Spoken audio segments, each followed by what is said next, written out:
Over the past number of weeks, Canadian security agencies have been actively pursuing credible allegations of a potential link between agents of the government of India and the killing of a Canadian citizen, Hardeep Singh Najjir.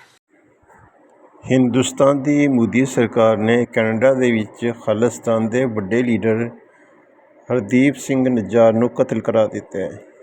ਗੱਲ ਇਹ ਵੇ ਕਿ Canadian news outlet global ਦੇ ਮੁਤਾਬਕ ਹਰਦੀਪ ਸਿੰਘ ਨਜਾਰ ਪੰਜਾਬ 'ਚ ਪੈਦਾ ਹੋਏ ਅਤੇ 25 ਵਰ੍ਹਿਆਂ ਤੋਂ ਉਹ ਕੈਨੇਡਾ 'ਚ ਰਹਿ ਰਹੇ ਸੀ। ਉੱਥੇ ਉਹ ਪਲੰਬਿੰਗ ਦਾ ਕਾਰੋਬਾਰ ਕਰਦੇ ਸੀ। ਇਸ ਤੋਂ ਇਲਾਵਾ ਉਹ ਇੱਕ ਸਿੱਖ ਗੁਰਦੁਆਰੇ ਜਿਹਨੂੰ ਗੁਰੂ ਨਾਨਕ ਸਿੰਘ ਮਹਾਰਾਜ ਦਾ ਗੁਰਦੁਆਰਾ ਕਿਹਾ ਜਾਂਦਾ ਹੈ, ਉਹਦੇ ਪ੍ਰਧਾਨ ਵੀ ਸੀ। ਉਹਨਾਂ ਦੀ ਉਮਰ 45 ਵਰ੍ਹੇ ਸੀ। ਇਸ ਘਟਨਾ ਤੋਂ ਬਾਅਦ ਭਾਰਤ ਅਤੇ ਕੈਨੇਡਾ ਦੇ ਤਾਲੁਕਾਤ ਖਰਾਬ ਹੋ ਰਹੇ ਨੇ। ਦੋਵਾਂ ਨੇ ਇੱਕ ਦੂਜੇ ਦੇ ਸਫਾਰਤਕਾਰਾਂ ਨੂੰ ਯਾਨੀ ਡਿਪਲੋਮੈਟਸ ਨੂੰ ਇੱਕ ਦੂਜੇ ਦੇ ਮੁਲਕਾਂ 'ਚੋਂ ਬਾਹਰ ਕੱਢ ਦਿੱਤਾ ਹੈ।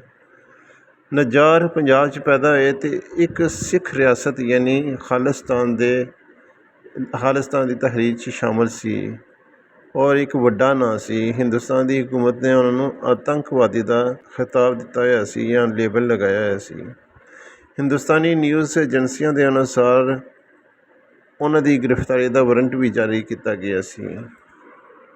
ਭਾਰਤੀ ਹਕੂਮਤ ਦਾ ਇਲਜ਼ਾਮ ਸੀ ਕਿ ਨਜਾਰ ਨੇ 2007 ਦੇ ਵਿੱਚ ਪੰਜਾਬ ਦੇ ਇੱਕ ਸਿਨੇਮਾ ਘਰ ਦੇ ਵਿੱਚ ਹੋਏ ਬੰਬ ਧਮਾਕੇ ਦੀ ਸਾਜ਼ਿਸ਼ ਕੀਤੀ ਸੀ ਅਤੇ ਉਹਨਾਂ ਦੇ ਇਹ ਵੀ ਇਲਜ਼ਾਮ ਸੀ ਕਿ ਉਹ ਖਾਲਿਸਤਾਨ ਦੇ ਰਿਆਸਤ ਦੇ ਕਿਆਮ ਲਈ ਫੰਡ ਰੇਜ਼ਿੰਗ ਵੀ ਕਰਦੇ ਨੇ ਅਤੇ ਦੂਜੇ ਭਰਤੀਆਂ ਵੀ ਕਰਦੇ ਨੇ।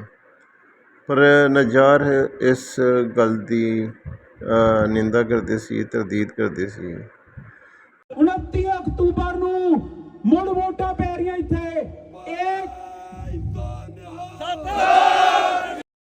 ਇਹ ਘਟਨਾ ਇਸ ਤਰ੍ਹਾਂ ਹੋਈ ਕਿ ਨਜਾਰ ਗੁਰਦੁਆਰੇ 'ਚ ਕੰਮ ਕਰ ਰਹੇ ਸੀ ਜਿੱਥੇ ਹਿੰਦੁਸਤਾਨੀ ਏਜੰਟਾਂ ਨੇ ਆ ਕੇ ਉਹਨਾਂ ਨੂੰ ਗੋਲੀਆਂ ਮਾਰ ਦਿੱਤਾ। ਨਜਾਰ ਦੇ ਵਕੀਲ ਗੁਰਪਵੰਤ ਸਿੰਘ ਪੂਨਮ ਦਾ ਖਿਆਲ ਹੈ ਜੇ ਨਜਾਰ ਨੂੰ ਕੈਨੇਡਾ ਵਿੱਚ ਖਾਲਿਸਤਾਨ ਲਈ ਰੈਫਰੈਂਡਮ ਕਰਾਉਣ ਦੀ ਵਜ੍ਹਾ ਨਾਲ ਨਿਸ਼ਾਨਾ ਬਣਾਇਆ ਗਿਆ ਹੈ। ਸਿੱਖ ਪੰਜਾਬ ਨੂੰ ਖਾਲਿਸਤਾਨ ਦੀ ਆਜ਼ਾਦ ਸਿੱਖ ਰਿਆਸਤ ਬਣਾਉਣਾ ਚਾਹੁੰਦੇ ਨੇ। ਪੂਨਮ ਨੇ ਕੈਨੇਡਾ ਦੇ ਪ੍ਰਧਾਨ ਮੰਤਰੀ ਜਸਟਿਨ ਟਰੂਡੋ ਨੂੰ ਕਿਹਾ ਹੈ ਕਿ ਉਹ ਕੈਨੇਡਾ ਵਿੱਚ ਹਿੰਦੁਸਤਾਨੀ ਹਾਈ ਕਮਿਸ਼ਨਰ ਨੂੰ ਮੁਲਕ ਬਦਲ ਕਰ ਦੇਣ। ਆਪਣੇ ਇੱਕ ਬਿਆਨ ਦੇ ਵਿੱਚ ਟਰੂਡੋ ਨੇ ਵੀ ਕਿਹਾ ਹੈ ਕਿ ਕੈਨੇਡਾ ਦੀ ਧਰਤੀ ਕਿਸੇ ਕੈਨੇਡੀਅਨ ਸ਼ਹਿਰੀ ਦੀ ਹਲਾਕਤ 'ਤੇ ਚੁੱਪ ਨਹੀਂ ਰਹੇਗੀ ਅਤੇ ਇਹਦੇ 'ਚ ਗੈਰ ਮੁਲਕੀ ਹਕੂਮਤ ਦਾ ਹੱਥ ਹੈ। ਉਹਨਾਂ ਦਾ ਸਿੱਧਾ ਇਸ਼ਾਰਾ ਹਿੰਦੁਸਤਾਨੀ ਏਜੰਟਾਂ ਵੱਲ ਸੀ।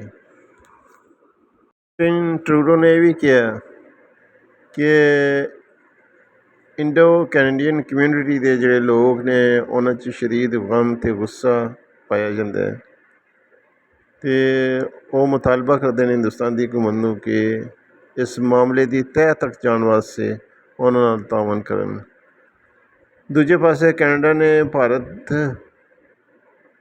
ਨੇ ਕੈਨੇਡਾ ਦੇ ਸਫਾਰਤਕਾਰਾਂ ਨੂੰ ਮੁਲਕ 'ਚੋਂ ਕੱਢ ਦਿੱਤਾ ਹੈ। ਇੰਝ ਲੱਗਦਾ ਹੈ ਕਿ ਜਿਵੇਂ ਹਿੰਦੁਸਤਾਨ ਨੇ ਹਰਦੀਪ ਸਿੰਘ ਨੂੰ ਮਾਰ ਕੇ ਆਪਣੇ ਪੈਰਾਂ 'ਤੇ ਆਪ ਕੁਹਾੜੀ ਮਾਰੀ ਹੈ।